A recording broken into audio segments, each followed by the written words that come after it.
여러분 안녕하십니까? 온 나라가 최고 존엄 교육대로 변하고 있습니다. 법무부 차관의 브리핑을 위해 비에 젖은 아스팔트 위에 무릎을 꿇고 우산을 받쳐든 해외 수출용 토픽감이 터졌습니다. 이에 대한 무사람들의 입방아가 본주의 팡팡 찍어대고 있습니다. 제가 미 육군 정보사에 근무하던 70년대 말 휴전선 근방에서 보던 북한 TV에서 한 농사꾼이 새끼발가락을 디뎌가며 김일성에게 우산을 씌워주던 그 장면이 새삼스레 떠오르기도 합니다. 여러분, 법무부 차관 브리핑을 위해 저처럼 무릎까지 꿇고 우산을 받쳐주는 자세가 일순간에 일어난 현상이라고 생각하십니까? 분명 평소 저와 같은 최고 존엄형 훈련을 전국적으로 실시하고 있다고 보면 지나친 생각일까요? 여러분, 아직도 문재인이 말한 한 번도 경험해 보지 못한 나라를 만들겠다고 한 말에 대해 어떤 환상을 갖고 계십니까? 그런 환상이 이루어지고 있는 과정이라고 생각하십니까? 종북 주사파들은 앞으로 다가올 미래에 대한 거대한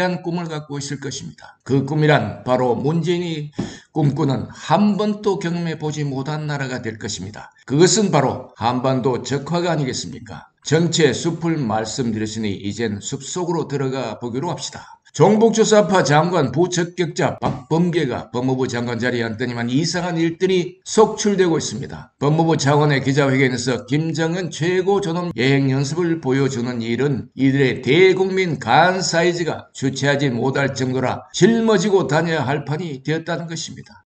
여러분 똑똑히 봐주십시오. 21세기 대한민국에서 저런 일이 벌어질 줄 상상이라도 해보신 적이 있습니까? 비가 오는 상황이라 그냥 우산을 받쳐주는 정도면 충분히 이해가 갈 수도 있을 것입니다. SNS상에서 논란이 뜨겁게 일자 저들이 뭐라고 하는지 아십니까? 법무부 해명이 골을 때립니다. 무릎을 꿇으라는 지시나 지침을 내리지 않았다는 것입니다. 이에 대해 많은 분들이 당시 방송 영상을 검토해 보았습니다. 여기서 대열을 낚았습니다. 수행 비서의 팔을 잡고 아래로 끌어당기는 상급자의 팔이 카메라에 팍 잡힌 것입니다. 하하, 지금 온라인에서는 카메라에 찍힌 건 귀신 소리냐는 그런 비난과 조롱이 풍성하게 쏟아지고 있습니다. 게다가 영상을 보면 무릎을 꿇고 있는 상황이 벌어지고 있는 방향을 향해 법무 차관이 몸을 돌리는 모습도 잡혔습니다. 즉 상급자가 하급자에게 주저앉은 자세를 강요하는 그런 상황을 차관도 충분히 인지했을 것으로 보인다는 것입니다. 그렇다면 이들은 이미 이런 상황에 익숙해져 있는 그런 공모자가 아니겠습니까? 또 한 가지 짚어야 할 것은 법무부 대변인의 발표에 의하면 방송용 카메라가 앞에 있어 수행비서가 눈에 띄지 않으려고 하다 보니 이런 장면이 연출된 것 같다고 한 대목입니다. 대한민국에서 최고 존엄 훈련은 눈에만 안 띄면 되는 줄 알고 있는 것입니다. 눈에 띄지 않게 훈련되고 있는 품목이 다양하게 많다는 귀뜸을 해주고 있는 것일까요? 자, 육가원칙에 입각해서 살펴봅시다. 주인공은 강성국 법무부 장관, 날짜는 27일, 장소는 충북 진천 국가공무원 인재개발원. 무엇을?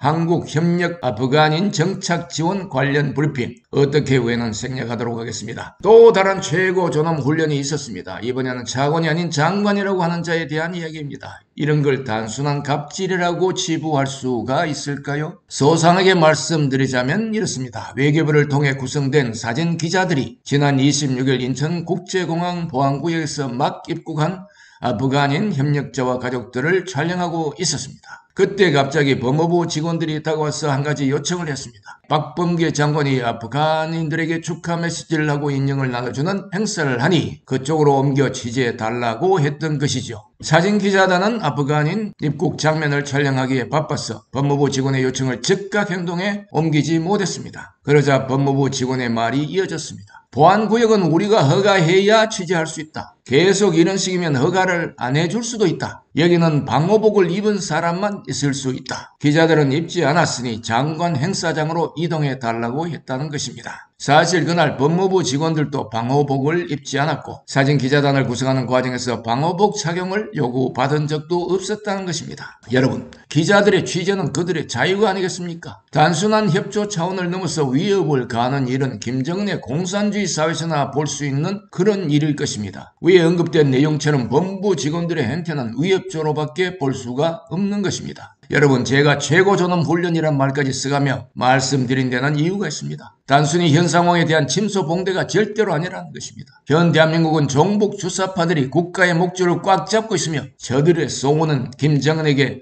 적화 통일의 선물을 안겨주고야 말겠다는 것입니다. 저들은 꿈에 부풀어 있습니다. 저들의 꿈을 주저앉혀야 할 것입니다. 적과 동지의 구별과 현실을 직시할 줄 아는 그런 자격과 품격을 갖춘 국민만이 국가를 올바로 지켜낼 수 있을 것입니다. 여러분 감사합니다. 알아몰라TV 배진용이었습니다.